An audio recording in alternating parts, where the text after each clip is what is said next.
प्रिय छात्रों, व्यवसायिक अध्ययन कक्षा 12वीं के अंतर्गत हम नियंत्रण के बारे में जान रहे थे कि नियंत्रण क्या है।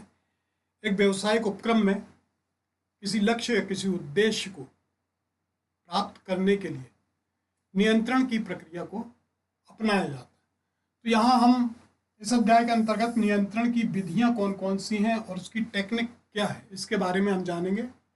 नियंत्रण की विधियां या तकनीक एक व्यवसायिक उपक्रम पर नियंत्रण स्थापित करती है। अर्थात जो टेक्निक है नियंत्रण की, कंट्रोलिंग की, वो एक व्यवसायिक संस्था में नियंत्रण रखती है। प्रारंभिक तौर पर नियंत्रण की जो है पारंपरिक तकनीक का प्रयोग किया जाता था, जिसमें हम व्यक्तिगत अवलोकन, अर्थात एक व्यक्ति को काम जब वो कर रहा है तो उसको निगरानी रखते थे, उस पर निरीक्षण देखते थे, उसको निरीक्षण करते थे। फिर सांख्यिकी प्रतिवेदन, बजटीय रूप में हम यहाँ पर देखते थे कि उत्पादन कितना लक्ष्य रखा गया था, कितना उत्पादन हुआ, इस आधार पर। और दूसरा जो नेक्स्ट है बिना लाभ हानि व्यापार विश्लेषण एवं बजटीय नियंत्रण। चूंकि ये तकनीक आज भी प्रचलित हैं और ये तकनीक इस मान्यता पर आधारित हैं कि बिना अनुशासन के कर्मचारी आलसी, कामचोर अथवा गैर जिम्मेदार हो जाते हैं।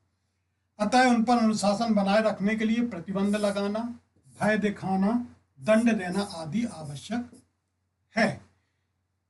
तो एक व्यक्ति या कर्मचारी बेहतर से बेहतर काम करे, इसके लिए उस पर कंट्रोलिंग रखना, उस पर निगरानी रखना और आवश्यकता पड़ने पर प्रतिबंध लगाना, उसको भय दिखाना, साथ ही दंड का प्रावधान, ये सब आवश्यक है। लेकिन यहाँ पर यह देखा गया कि इस प्रकार के कार्य से, प्रतिबंध लगाने से, भय दिखाने से या दंड देने से कर्मचारी के जो मानसिक विकास है उसमें रुकावट आती है और वहीं उसकी कुशलता भी घट जाती है। अर्थात कर्मचारी के मन में पूरे समय भय बना रहता है कि कार्य यदि बेहतर नहीं हुआ तो ऐसी स्थिति में उसे कोई दंड प्राप्त हो सकता है। तो उसका जो मानसिक डेवलपमेंट है वो क्या हो जाता है, ब्रेक हो जाता है। उसकी कार्य जो कुशलता है वो कम हो जाती, बढ़ने के बजाय क्या हो जाती, घट जाती। तो इस विकास, प्रबंध के विकास के बाद जो है कुछ ऐसी नई विचारधाराओं का जन्म हुआ जो सूचनाओं एवं आंकड़ों पर आधारित है। ये मानवीय संसाधनों के साथ साथ भौतिक संसाधनों पर भी नियंत्रण रख पाती है। ये तकनीकें जो है आधुनिक तकनीकें कहलाती हैं। तो आधुनिक तकनीक से क्या आशा है कि ये आधुनिक तकनीक जो है नई सूचनाओं और नए आंकड़ों पर आधारित है, जो मानवीय संसाधन अर्थात श्रमिक कर्मचारियों के साथ साथ जो भौतिक संसाधन है, मशीन, उपकरण जो भी हैं, उन पर भी ये कंट्रोल रखती है। तो ये जो है आधुनिक तकनीक कहलाती है। तो ये विधियों के अंतर्गत हम आगे देखते हैं। सबसे पहली जो है बजटीय नियंत्रण प्रणाली, बजट के रूप में नियंत्रित करने से संबंधित प्रणाली। नियंत्रण प्रक्रिया को बजट के माध्यम से किया जाता है, जिसमें विक्रय, उत्पाद, क्रय, श्रम शक्ति और वित्त आदि से संबंधित बजट बनाए जाते हैं। तो ये निश्चित अवधि के लिए वित्तीय एवं परिणात्मक रूप में लक्ष्यों का निर्धारण करते हैं। अर्थात बजटीय नियंत्रण के अंतर्गत जो है हम यहाँ पर विक्रय से जुड़े हुए मैटर पर, उत्पादन किस प्रकार से, क्रय कितनी मात्रा में हो, श्रम कितना कार्य कर रहा है, कितनी पूंजी, वित्त आदि लगना है, इस संबंध में एक निर्धारित बजट को तैयार करते हैं। और उसके साथ हम परिणात्मक जो है रिजल्ट भी यहाँ पर निर्धारित करते हैं। तो कुछ समय बाद इन बजट संख्याओं या लक्ष्यों की तुलना में वास्तविक उपलब्धियों से की जाती है। इसके पश्चात हम जो है जो वास्तविक हमें उपलब्धि प्राप्त हुई और पूर्व में जो हमने लक्ष्य निर्धारित किया था, उन दोनों को बीच में हम तुलनात्मक अध्ययन करते हैं। अब यहाँ पर यदि उपलब्धियां कम होती हैं तो सुधारात्मक उपाय किए जाते हैं। यहाँ पर जॉर्ज आर टेरी के अनुसार जो इनने परिभाषा दी है, बजटीय नियंत्रण एक ऐसी प्रक्रिया है जिसके द्वारा वास्तविक क्रियाओं का पता लगाया जाता है, फिर बजट अनुमान से उससे तुलना कर प्राप्त अंतरों के कारणों का सुधार करके उसे ठीक किया जाता है। इसके उद्देश्य निम्न है। तो बजटीय नियंत्रण एक ऐसी प्रक्रिया है जिसके द्वारा हम जो वास्तव में उत्पादन हो रहा है, जो क्रियाएं वास्तव में चल रही हैं, उनका हम अनुमान लगाते हैं। फिर जो अनुमान हमने लगाया था और जब लास्ट में हमें परिणाम प्राप्त हुए, उनके बीच में हम तुलना करते हैं। जो तुलनात्मक रूप से हमें जो अंतर प्राप्त होता है, हम उनके कारणों का यहाँ पर अध्ययन करते हैं।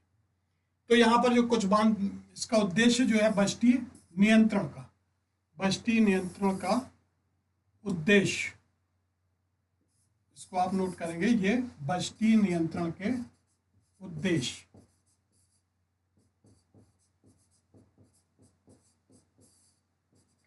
उद्देश्य।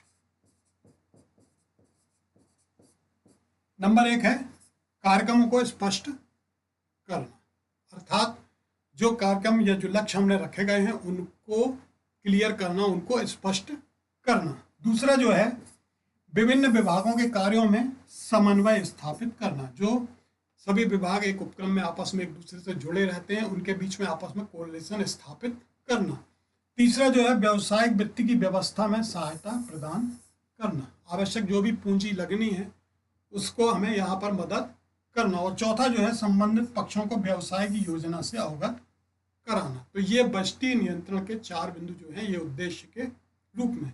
अब बजट जो है विभिन्न प्रकार से तैयार किया जाता है, जिसमें है विक्रय बजट, अर्थात विक्रय का बजट क्या रहेगा, माल को बेचने के संबंध में जो खर्च होगा उसका अनुमान यहाँ लगाया जाता है। उत्पादन का बजट तैयार किया जाता है, जो माल हमें उत्पादित करना है उसमें राशि कितनी खर्च होगी उसका बजट तैयार किया जाता है। माल बजट में कच्चा माल हमें कितनी मात्रा में लगेगा उसका बजट तैयार किया जाता है। रोकड़ बजट वही पूंजी बजट। इस आधार पर यहाँ पर हम देखते हैं, और इसके साथ अनुसंधान एवं विकास बजट, अर्थात यहाँ पर उत्पादन से जुड़े हुए जो भी तमाम बिंदु उन सभी बिंदुओं के आधार पर हम यहाँ पर बजट तैयार करते हैं। तो ये बजटीय नियंत्रण प्रणाली। दूसरा बिंदु जो है सम विच्छेद विश्लेषण। ये जो है प्रबंध में प्रयोग की आधुनिक तकनीक है। इसमें यह ज्ञात किया जाता है कि किस सीमा तक उत्पादन करने पर हानि होती है और किस सीमा के बाद लाभ होने लगता है।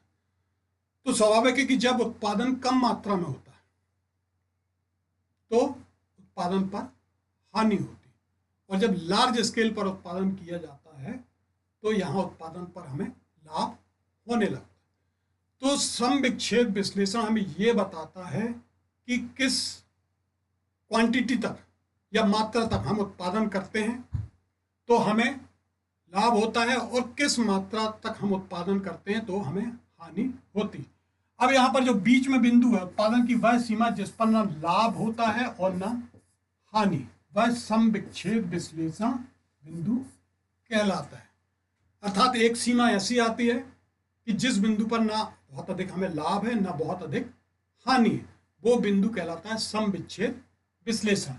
इस सीमा या बिंदु पर आगम लागत के बराबर होती है, आगम लागत के बराबर होती है, अर्थात जो प्राप्ति हो रही है और जो हमारा एक्सपेंडिचर हो रहा है, लागत आ रही है, वो दोनों क्या होती है, बराबर होती है। तो उस बिंदु पर जो है ना हमें लाभ होता है बहुत अधिक ना हानि होती है, वो है सम विच्छेद विश्लेषण।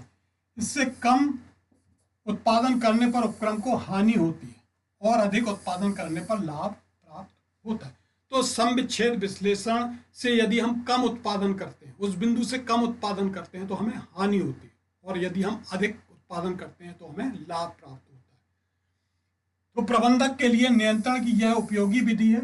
यह लागत, विक्रय मात्रा एवं आय के मध्य से संबंध बताती है। इस विधि से प्रबंधक जो को ज्ञात हो जाता है कि उत्पादन के विभिन्न स्तरों पर क्या लाभ हो सकता है, और इस जानकारी से वह व्ययों पर नियंत्रण करके लाभ को बढ़ाने के लिए विशिष्ट योजना बना सकता है। तो सम विच्छेद विश्लेषण वो तकनीक है जिसके आधार पर हम ये ज्ञात करते हैं कि किस सीमा तक हम उत्पादन करते हैं तो हमें हानि हो रही है, और किस सीमा तक हम यदि के बाद उत्पादन करते हैं तो हमें लाभ हो रहा है। तो यहाँ जो इसके दोनों के बीच का जो बिंदु है जहाँ पर आगम और लागत दोनों क्या हो जाती हैं, बराबर हो जाती है, वो सम विच्छेद विश्लेषण कहलाता है। अब यहाँ पर इसके पश्चात ही जो है, इस बिंदु के पश्चात जो है प्रबंध जो है वो उत्पादन को आगे बढ़ाता है और ज़्यादा मात्रा में उत्पादन करके लाभ को प्राप्त कर सकता है। तो ये है सम विच्छेद विश्लेषण।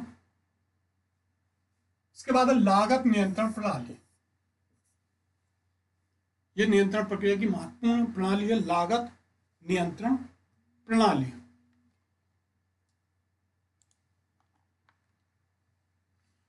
लागत नियंत्रण प्रणाली एक वस्तु के उत्पादन की लागत पर नियंत्रण रखना। यदि हम लागत पर नियंत्रण रखते हैं तो इसका मतलब क्या है कि व्यय कम से कम हो रहे हैं, तो इससे हमारा लाभ जो है वो क्या होगा, उसमें वृद्धि होगी।